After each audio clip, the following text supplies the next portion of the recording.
Hello viewers, welcome to my podcast channel, The Honest Hour.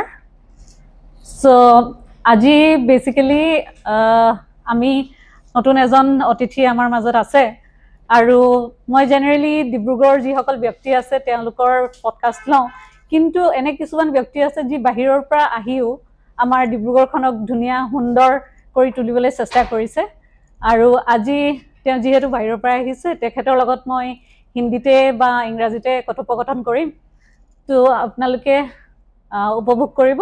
এতিয়া মই চিনাকি কৰাই দিব বিচাৰিছোঁ, আমাৰ মাজত উপস্থিত আছে এগৰাকী ফ্ৰিলেন্সাৰ বাইদেউ আৰু তেখেতে বহুত ধুনীয়া পদক্ষেপ লৈছে एडोलेसेंट पेरेंटिंगर ऊपर। यह হৈছে बृंदा शर्मा বাইদেউ। मैम स्वागत है आपका डिब्रूगढ़ में और मेरे पॉडकास्ट चैनल में भी। Thank you so much. तो आपसे मैं पहले तो आपका इंट्रोडक्शन आपको खुद ही देने के लिए बताऊंगी। मेरा नाम बृंदा है, मैं एक पब्लिक हेल्थ प्रोफेशनल हूँ। डिब्रूगढ़ आने के लिए मैं एक स्पेसिफिक ट्रेनिंग के लिए आई हूँ, उसका फैसिलिटेशन करने के लिए, जो कि एडोलेसेंट पेरेंटिंग प्रोग्राम के ऊपर है। तो पहले तो मैं ये पूछना चाहूँगी कि आपको डिब्रूगढ़ कैसा लगा, इस यहाँ का एटमॉस्फेयर, टेम्परेचर वगैरह?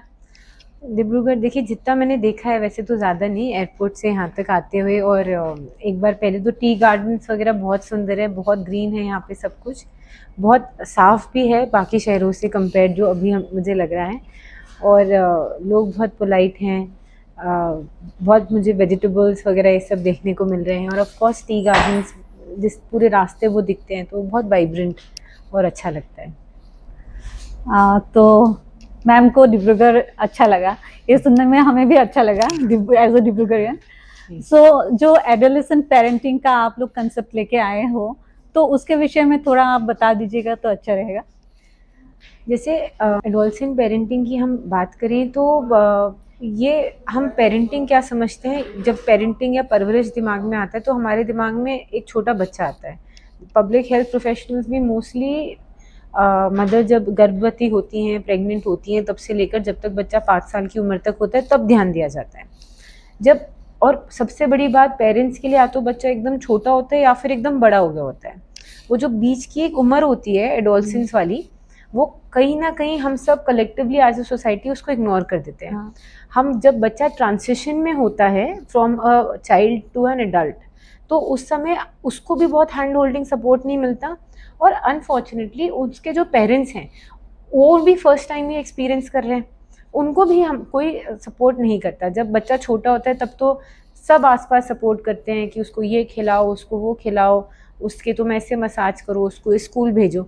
जब वो एडोलेसेंस वाला एक पीरियड चालू होता है तो उसके लिए बहुत सारे मिथ्स होते हैं, मिसकंसेप्शन होते हैं कि बच्चे हाथ से बाहर हो जाते हैं, और स्ट्रिक्ट रहना चाहिए, नहीं तो तुम्हारी इज्जत नहीं करेंगे, ये तो टीनेज फेज़ होता है, यहाँ पे बच्चों का दिमाग ख़राब हो जाता है।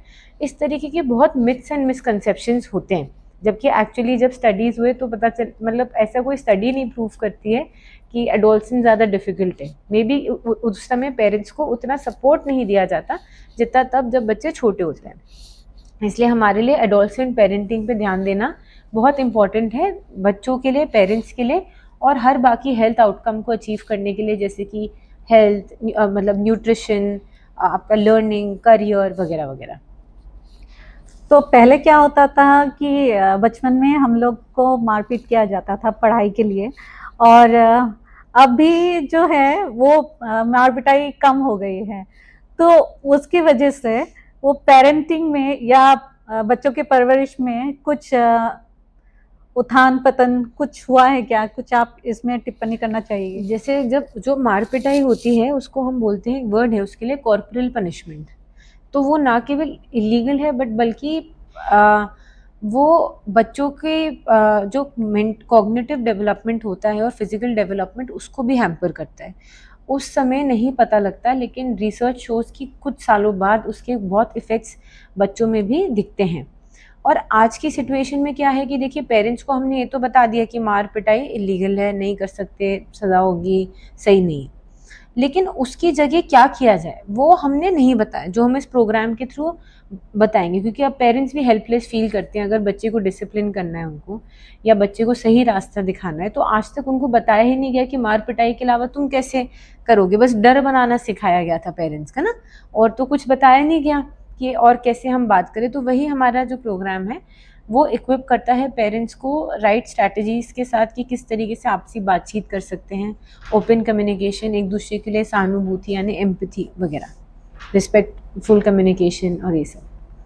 अभी मैडम जैसे हो गया है आपका मोबाइल का जमाना, तो हम लोग के टाइम पे तो इतना हम लोग को एक्सेसिबिलिटी नहीं मिलता था, लेकिन अभी सब कुछ हम लोग मोबाइल पे ही देखते हैं। तो मोबाइल का यूसेज, जैसे हम लोग बोलते हैं स्क्रीन टाइमिंग, वो कैसे पेरेंट्स को इसमें इन्वॉल्व करे, कम करने के लिए या थोड़ा लिमिटेड करने के लिए, तो कैसे कर सकते हैं? देखिए, कुछ सालों पहले तक तो हम बच्चों से फिर फ़ोन लेने का ऑप्शन था, लेकिन अब वो भी नहीं है। कोविड के बाद स्पेशली, जब बहुत उनकी खुद की भी एकेडमिक रिलेटेड चीज़ें उनको फ़ोन के माध्यम से ही मिल रही हैं, और कंप्लीटली हम फ़ोन नहीं ले सकते।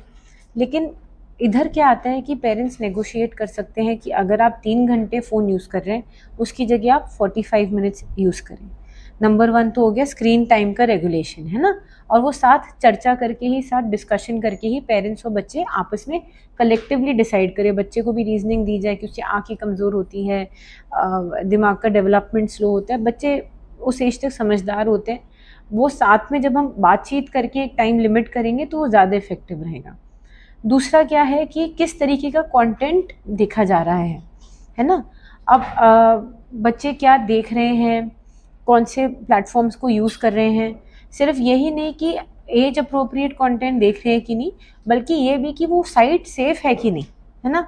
फिर किससे वो बातचीत कर रहे हैं, क्या वो लोग उनको बुली तो नहीं कर रहे बच्चों को, क्या वो ऐसी कोई चीज़ तो नहीं बच्चों को बोल रहे जिससे उसका सेल्फ एस्टीम कम हो रहा है, कोई तरीके का ऑनलाइन हैरेसमेंट तो नहीं हो रहा। तो मेरे हिसाब से पेरेंट्स को स्क्रीन टाइम के साथ साथ, जैसे हेल्दी बिहेवियर्स हम बच्चों को सिखाते हैं कि फ्रूट्स खाओ, एक्सरसाइज करो, वैसे मोबाइल्स और डिजिटल संबंधित भी फ्रेंडली हेल्दी बिहेवियर्स होते हैं, और वो पेरेंट्स को भी पता होने चाहिए और बच्चों को भी सिखाने चाहिए। जैसे कि कोई मैसेज बिना वेरीफाई करे फॉरवर्ड ना करें, किसी के साथ बुरे से बात ना करें, कंटेंट आप जस्ट बिकॉज कुछ भी पोस्ट कर सकते हैं, बिना सोचे आप पोस्ट मत कीजिए, माइंडफुल चीज़ें ही पोस्ट कीजिए। तो ये कुछ हेल्दी बिहेवियर्स हैं। और OTP ना शेयर करें, प्राइवेट चीज़ें ना शेयर करें, अनजान व्यक्तियों से संभल के बात करें, उस तरीके की चीज़ें। और एक बात है, यहाँ डिब्रूगढ़ में जिस तरह से मैंने स्टडी किया, मैं खुद भी सोशल वेलफेयर डिपार्टमेंट में काम करती हूँ, तो यहाँ मुझे ये मिला कि जो ड्रग्स का हब है, मतलब डिब्रूगढ़ में बहुत ज़्यादा यूसेज हो रहा है ड्रग्स का, और बच्चों को, एडोलेसेंट्स को इसके प्रति आकर्षण बहुत ज़्यादा हो रहा है।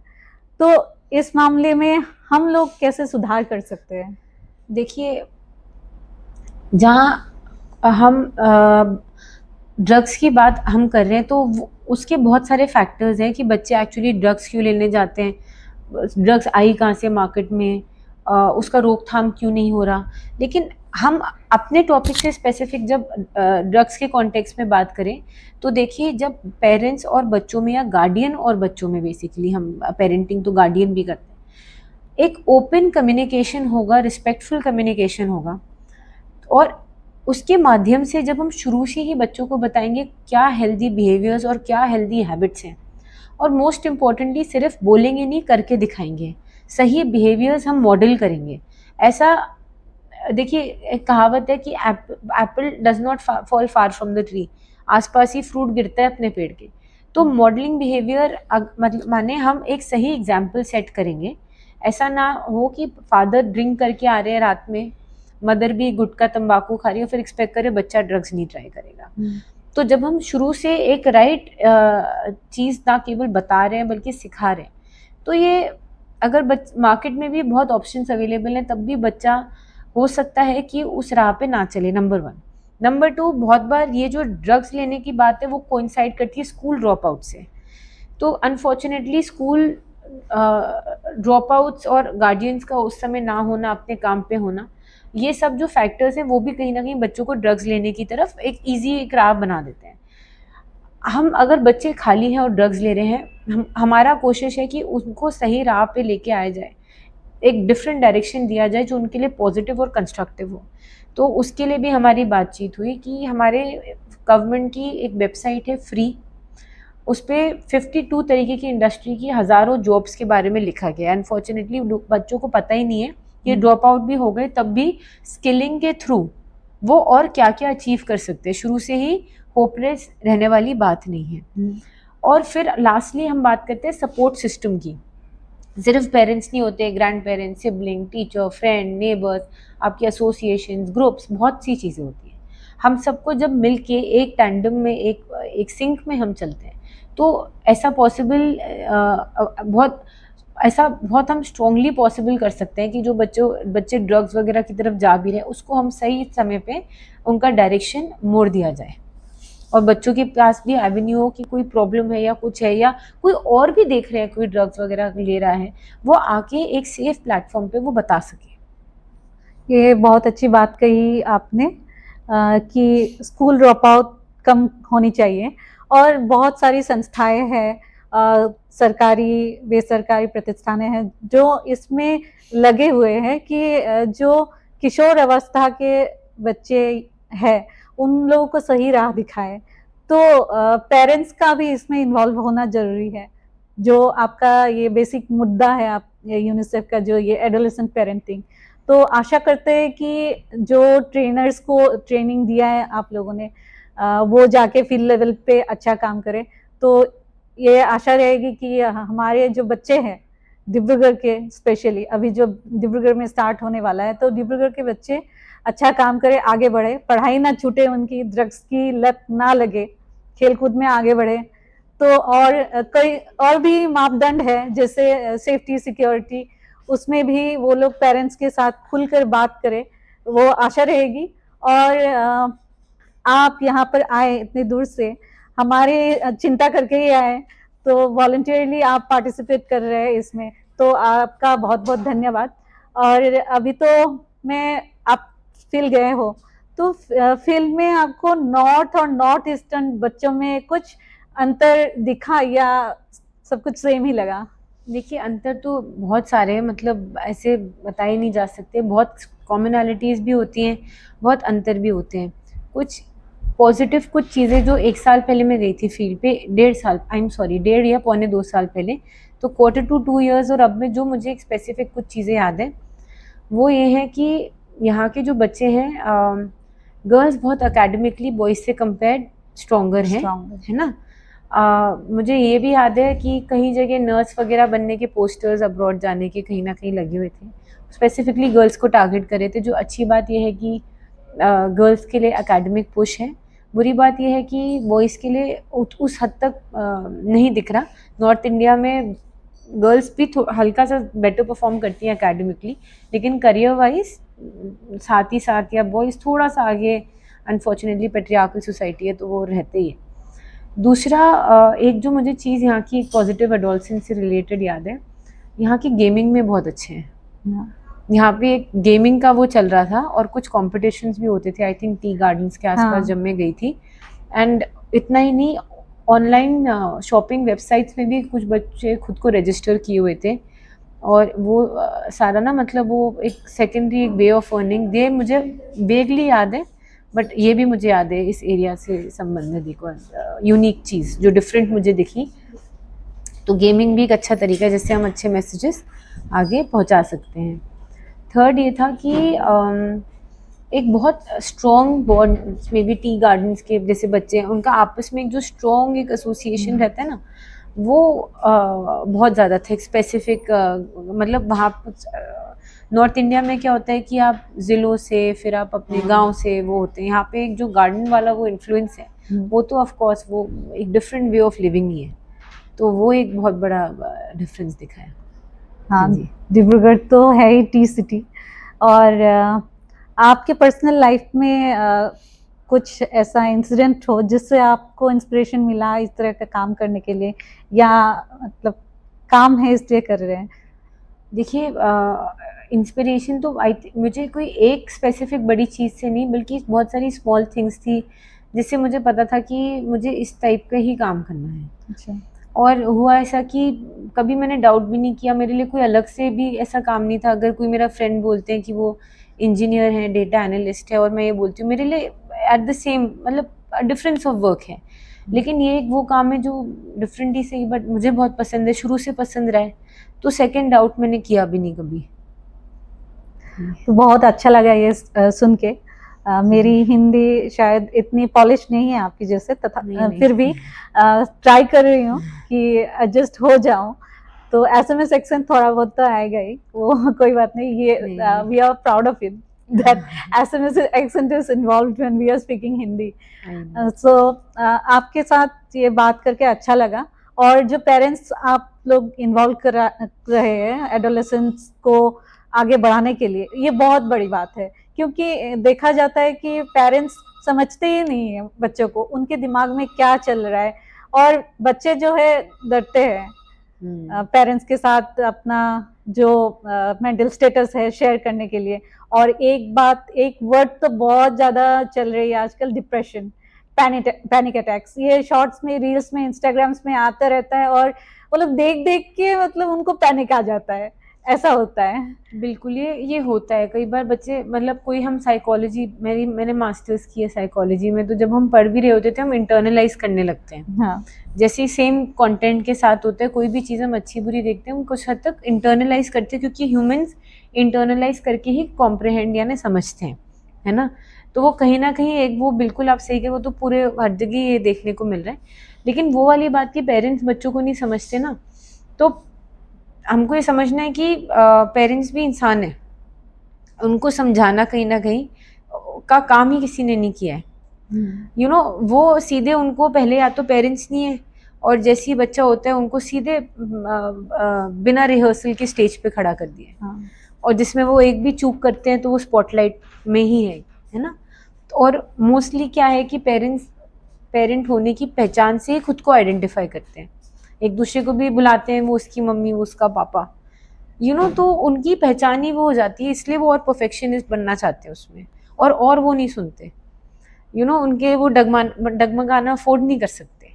तो कहीं ना कहीं यहाँ पे हमारा काम है उनको, उनकी भी हैंड होल्डिंग करना, बल्कि उनकी पहले, तभी एडोलसेंस की हो पाएगी। हाँ जी, ये तो बहुत अच्छी बात कही है। मतलब हम लोग क्या बोलते हैं, चिंटू के पापा, चिंटू की मम्मी, ऐसे ही बोलते हैं। आइडेंटिटी मतलब अलग ही पहचान हो जाती है तब। बिल्कुल। हाँ, तो अभी जो प्रोजेक्ट आपने लिया है, आशा करती हूँ कि वो आगे जाके पेरेंट्स को और एडोलेसेंट्स को सबको हाथ पकड़ पकड़ के मतलब आगे बढ़ते जाए, एक साथ आगे आपका एक मोटो था ना, एक साथ वाला, वो आप बोल दीजिए दर्शकों को। हाँ, बात भी साथ भी। हाँ, मैं थोड़ा भूल गई थी, बात भी साथ भी। अच्छा लगा वृंदा मैम से बात करके, और आशा करती हूँ वो डिब्रूगढ़ आती रहे और यहाँ का वातावरण, यहाँ का एनवायरनमेंट महसूस करे, और दिल्ली जाके यहाँ के नॉर्थ ईस्ट के बारे में बताए कि कैसी जगह है, टूरिज्म डेवलप हो हम लोग का 100%। तो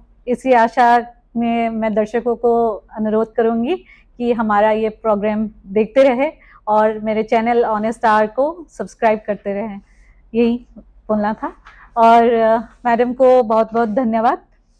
और मैं शिवानी दत्ता अभी नेक्स्ट एपिसोड के लिए आप सब लोगों को स्टे ट्यून रहने के लिए बोलूँगी कि और एक विशिष्ट व्यक्ति हमारे साथ आए और उनकी जीवन शैली आप लोगों के साथ शेयर करें। तो इसी अपेक्षा में मैं अभी विदा लेना चाहती हूँ। धन्यवाद। धन्यवाद ma'am. Thank you so much.